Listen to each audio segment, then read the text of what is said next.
il commence, il est 9h01, c'est le matin.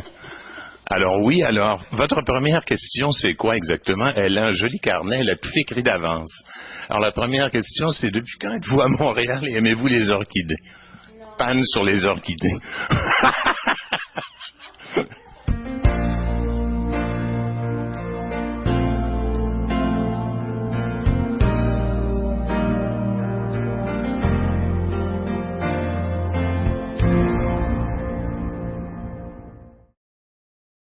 Malgré que je trouve que vous avez un superbe appartement.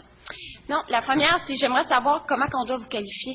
De sociologue. Je suis inqualifiable, ma mère l'a toujours dit. Je suis imprésentable aussi. Alors, ça n'a aucune importance. Ben là, j'ai fait de la sociologie, je communique, j'écris, je fais la bouffe, je m'amuse, je suis un orchidophile, je suis aussi un aquariophile. Alors, on peut dire ce que vous voulez, au fond. Complètement décontenancé, mais c'est parfait. Ouais. Alors... Ensuite, j'aimerais savoir, c'est quoi qui vous a motivé à aller vers la gastronomie? Je suis jamais allé vers la gastronomie, comme dirait l'autre. Rien ne m'a motivé à ça, comme disait Jean-Pierre Coff. Merci maman, ton lait était si bon que j'en ai eu de l'appétit pour le reste de mes jours. Bon, je peux répondre ça. D'autre part, je peux raconter pour la énième fois qu'au Brésil, j'ai rencontré une femme qui m'a montré la bouffe et qui était une femme qui ne savait ni lire ni écrire. J'ai raconté cette histoire-là 100 000 fois. Et donc, la troisième chose, c'est que quand j'ai commencé à m'intéresser à la bouffe ici, en termes de communication, c'est l'effet du hasard. C'est que je travaillais avec Suzanne Lévesque, que j'invitais souvent à manger chez moi, et qui me disait toujours, as-tu ta recette? Et je lui donnais, puis elle disait toujours, t'as triché parce que mon ossobuco est moins bon que le tien. Et je n'avais pas triché du tout. Alors je lui disais, écoute, des recettes, ça ne veut pas dire grand-chose, c'est une démarche. Et ensuite, il faut que tu improvises et j'y goûte. Et si ça manque de sel, j'en ajoute. Et s'il y en a trop, ben là, j'ai un peu pris. Bon. Et alors, un jour, elle m'a demandé de faire pour elle des chroniques de magazines étrangers, parce que je parle quelques langues, bon. Et là, je lui ai dit que ça m'ennuyait et que comme on ne parlait entre nous que de bouffe, pourquoi est-ce que je le ferais pas à la radio? Mais moi, c'était en blague. Ça fait d'ailleurs 1000 fois que je raconte cette histoire-là aussi. Ça, c'est très intéressant, puisque vous étudiez la communication, de voir que ce qu'on appelle de l'information continue, c'est du blabla continu. Cela étant dit, donc je me suis retrouvé à faire des émissions, des commentaires de bouffe, parce que ça m'amusait, parce que c'était une façon de parler politique déguisée. Et alors, je proposais des recettes à Suzanne en lui disant aujourd'hui, je veux faire, par exemple, je sais pas, moi, ça pourrait être le bœuf à la Jean Charest. Alors, elle serait obligée de me dire, mais qu'est-ce que c'est? Quel est le rapport entre Jean Charest et le bœuf? Alors, je pourrais dire, par exemple, qu'on le croyait meurtri et qu'il revient. Bon, à la poêle, évidemment. Alors, ou je sais pas, moi, qu'on le sert avec des frisures. Ouais, bon. Et là, je me suis rendu compte que les gens étaient plus intéressés par les recettes que par les propos, ce qui, j'avouerai, m'a assez déprimé au départ, d'autant que les auditrices, surtout, parce que c'était l'émission de Suzanne à la radio qui était très écoutée par les femmes, me demandaient des recettes précises avec les mesures, ce qui est l'antithèse, quant à moi, de l'art de cuisiner, mais je me suis soumis à leur velléité jusqu'à ce que je finisse par faire à la télévision aussi de la bouffe, etc., etc. Bon, alors, où est-ce que j'en suis venu par rapport au terroir, ce qui aurait dû être la première question, ce qui vous aurait épargné beaucoup de temps. Alors, c'est que, simplement, quand je me suis intéressé à voir ce qu'on a dans l'assiette, je me suis tout à coup rapproché de la campagne pour me rendre compte que j'y rencontrais là des sortes de héros méconnus dont on ne parle jamais, qui essayaient d'échapper à l'agriculture industrielle et qui n'avaient aucunement l'aide ni des consommateurs, ni de l'État, surtout pas de l'État et encore moins d'ailleurs de l'UPA. Bon. Et alors, j'ai rencontré là des gens pour lesquels j'avais et je continue d'avoir une très grande admiration et qui proposaient une agriculture locale et une agriculture qui soit respectueuse de la terre et qui permette évidemment à la planète de continuer. Parce que ce qui se passe maintenant, c'est que même si les mots auront peut-être l'air lourds, il y a une guerre agricole entre deux visions du monde, celle qui respecte la nature et l'autre qui est contre nature. Et celle qui est contre nature, c'est celle qu'on appelle stupidement l'agriculture traditionnelle, alors qu'elle n'a rien de traditionnel. Vous me direz que je suis pas jeune, vous avez bien raison, j'ai 65 ans. Mais quand j'avais 15 ou 20 ans, la bouffe, tout ce que nous mangions était biologique par définition. Bon, parce que le temps des engrais est arrivé après la Deuxième Guerre. et s'est imposé à la longue. Bon, alors, ce qui est arrivé, c'est que l'industrialisation de l'agriculture a fait, et accompagnant la mondialisation, a fait que les terres sont de plus en plus appauvries, qu'on fait une surproduction alimentaire invraisemblable, alors qu'on prétend le contraire, mais c'est que la presque totalité des terres cultivées sont pour engraisser des animaux, etc., etc. Alors tout ça doit être repensé d'une autre manière. Et donc, je trouve que le combat politique mondial doit d'abord être vécu à un endroit précis, et cet endroit précis, par définition, c'est là où on est. Donc, je suis pour l'agriculture du terroir local. Voilà. Pourquoi le Québécois vous aime tant? Le quoi? Le Québécois. Mais présentez-le-moi, je n'attends que ça. Où est ce Québécois qui m'aime? Juste pour prendre, c'est drôle comme exemple, mais ma mère, elle trouve que vous avez l'air d'un bon vivant. Elle trouve que vous avez l'air de quelqu'un qui transparaît l'authenticité. Puis c'est un peu spécial parce que je trouve que souvent, en tout cas de mon point de vue personnel, j'ai souvent l'impression que les Québécois se referment beaucoup, puis qu'il y a certaines choses qu'ils ne disent pas haut et fort comme on devrait faire. Puis vous le faites à leur place. Fait que j'essaie de comprendre pourquoi, donc, il aime tant ce personnage. Génial, non seulement me pose-t-elle une question, mais elle y répond. Alors comme ça m'évite d'avoir à dire qu'on m'aime parce que je suis authentique, que je dis la vérité, que je me tiens debout, que je suis courageux, etc., etc. Bon.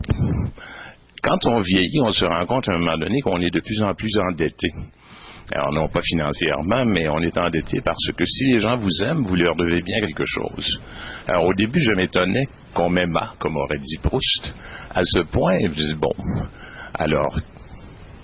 Et à un moment donné, je me suis rendu compte qu'effectivement, j'ai toujours essayé de dire autant que possible la vérité, en tout cas celle au moins que je conçois.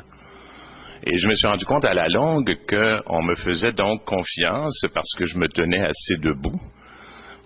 Faut dire qu'on a l'air de se tenir debout parce que les autres sont couchés, ils sont même pas assis. Alors, bon, alors disons que les quelques-uns qui se tiennent et qui disent, écoute, ça commence à faire, là, ceux-là, on les écoute parce qu'ils surprennent. Alors, on joue toujours le rôle de l'enfant qui dit à l'empereur qu'il est à poil. Bon. Mais l'avantage que l'on a quand on dit que l'empereur est à poil, c'est que tout le monde dit tout à coup, c'est vrai, l'empereur est à poil. Donc on se découvre une sorte de... Le mot pouvoir est pas ce que je veux dire, mais on a un certain effet, en tout cas, d'éveil chez les gens, et les gens se disent, je vais vérifier si ce que Pinard dit est vrai, et reviennent pour dire, mais coudonc, c'est vrai. Alors peut-être que, bon... Et on se rend compte qu'on vit dans un milieu où l'idéologie, c'est-à-dire le masque du réel, est devenu de plus en plus lourd, qui fait que plus une chose est répétée, moins elle risque d'être vraie. Alors si, par exemple, je m'aventurais, si j'étais plus jeune, j'entreprendrais un combat sans merci contre l'idéologie, par exemple, du cholestérol, etc., etc., parce que je n'en crois rien. Et j'ai plein d'amis qui se bourrent de statines, et j'ai plein d'amis médecins qui disent que c'est l'idéal, etc. Sauf que si on analyse le système de production de la vérité dans le domaine pharmaceutique ou médical, ou dans le domaine agricole, on se rend compte que ce sont toujours des sortes de... Comment dire, ce sont des galimaties idéologiques qui n'ont pour fonction que de vous faire consommer davantage. Bon, alors donc, moi je suis pour le terroir parce que je suis pour une certaine retenue. Je trouve qu'on exagère, je trouve qu'on consomme trop. Vous me direz que je suis dans un endroit qui démontre bien le contraire, vous avez bien raison. Mais là, c'est que c'était censé ici, ça l'a été d'ailleurs être un studio en même temps, donc bon. Mais je ne suis pas pour la privation totale, mais je pense aussi en même temps que... Je pense qu'il faut habiter son territoire immédiat, qu'il est absolument aberrant de laisser la campagne aller à volo, qu'il est ridicule de ne pas comprendre que dans la campagne, il y a des intérêts, il n'y a pas une classe agricole, mais il y a des agriculteurs qui, dans le cas de certains, nuisent à l'environnement, et dans le cas de d'autres, essaient de leur échapper. Et donc, en agriculture, comme dans tout le reste du monde, comme en sciences médicales, par exemple, il y a des vues qui s'opposent. Or, nous vivons au Québec une idéologie ridicule du consensus. Tout le monde doit être d'accord sur tout. Alors, et dès qu'on lève un peu la main, ça hurle de partout. Alors, il faut toujours que les thèses soient nivelées, évidemment, par définition, par le bas. Alors, quand on a une idéologie pareille, on a une structure agricole telle que celle que nous avons. C'est-à-dire que l'Union des producteurs agricoles prétend reconnaître et prétend représenter tous les agriculteurs, ce qui est manifestement ridicule. Comment voulez-vous qu'un producteur de vin soit en même temps et représenté par ceux qui représentent la production industrielle de porc? Comment voulez-vous qu'un producteur de porc bio se sente bien représenté par ceux qui défendent les intérêts de la fleur? Tout ça est ridicule. Alors, dans ça, il y a un groupe de petits agriculteurs et des producteurs qui disent, y a-t-il moyen de revenir à une agriculture qui soit naturelle, qui soit conforme à la nature, qui me permette de vivre dans la fierté et debout, de produire des aliments qui vont faire plaisir aux gens et qui vont faire que la campagne et la ville, au lieu d'être séparées comme elles le sont, se rejoindront finalement, sinon dans les marchés publics, dans les assiettes des gens. Mais pour essayer de faire la promotion de ça, il faut être contre ceux, et Dieu sait qu'ils sont assez nombreux, qui vivent exactement du contraire. Ça commence par les supermarchés, les chaînes de supermarchés, ça commence par les producteurs industriels, etc., etc. Alors donc, ceux qui sont pour l'agriculture du terroir, comme vous l'êtes, sont des êtres qu'on dira courageux, avec une certaine raison, mais c'est pas le courage qui nous fait faire ça, vous le savez aussi bien que moi, c'est la nécessité. On n'a pas le choix. Alors, quand on comprend qu'on n'a pas le choix de défendre la nature et de défendre les petits producteurs, ben on les défend. Voilà. La dernière question, peut-être? Oui. Que pensez-vous du propos de la malbouffe dans les écoles qui sont en train de réglementer puis de faire sortir ça des écoles? Bon. Pensez-vous vraiment qu'on est vraiment si conscient que ça, ou c'est juste parce que les gouvernements et les écoles veulent avoir bonne conscience? En fait, le Québécois, là, est-tu rendu là? Le Québécois, ça n'existe pas. Bien manger. Je voudrais vous souligner que le Québécois, ça n'existe pas. Ça n'existe pas plus que la cuisine française, la cuisine chinoise. Il y a des cuisines françaises, il y a des cuisines chinoises, il y a des Québécois, il y a des classes sociales. Les gens du plateau ou de Westmount, encore mieux, ou d'Outremont, sont-ils conscientisés à la nécessité de bien manger? Oui. Ont-ils les moyens de le faire? Oui. Est-ce que les gens qui sont dans les quartiers plus pauvres de Montréal sont conscientisés? Moins. Est-ce qu'ils en auraient les moyens? Pas du tout.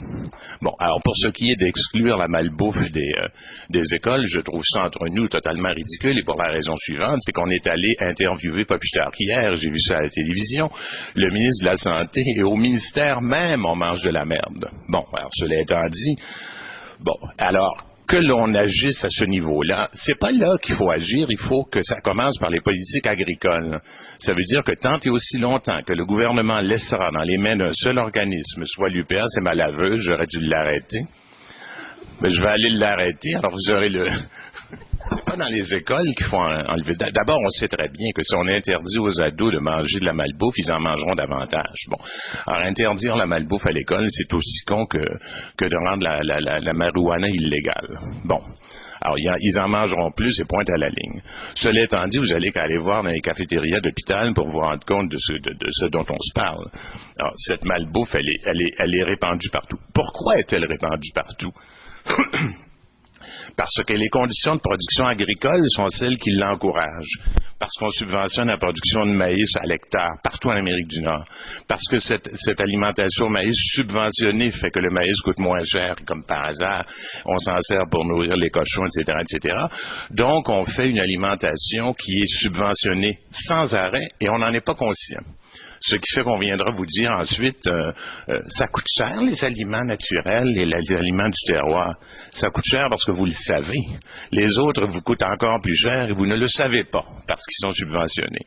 Alors le jour où le gouvernement du Québec décidera d'aider l'agriculture locale, l'agriculture respectueuse de la nature, la petite agriculture biologique, au lieu de financer une agriculture industrielle, à ce moment-là, je vais dire, ah bon, ils commencent à s'ouvrir les yeux. Pour ce qui est d'intervenir au niveau scolaire, c'est particulièrement ridicule. La deuxième chose, s'ils veulent absolument aider l'état de santé des étudiants, d'abord qu'ils commencent par essayer d'aider les parents de ces étudiants-là, alors d'une part, et d'autre part, pourquoi est-ce que dans les écoles on sert de la malbouffe? Parce que c'est payant.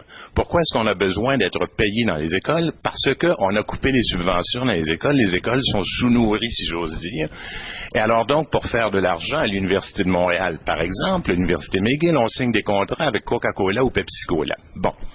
Alors, nous sommes dans ce pays ridicule qui subventionne les millionnaires producteurs de porc, mais qui ne subventionne pas les écoles. Écoutez, je n'ai pas assez d'une vie pour vous dire mon exaspération. Cela étant dit, je vais essayer de me calmer. Alors, je regarde à l'occasion mes orchidées poussées. Je dis, elles ne savent rien de cela. Elles se croient au Brésil, heureuses qu'elles sont, et peut-être un jour devrais-je aller moi-même m'effoirer sur la plage et oublier tout ça. Voilà.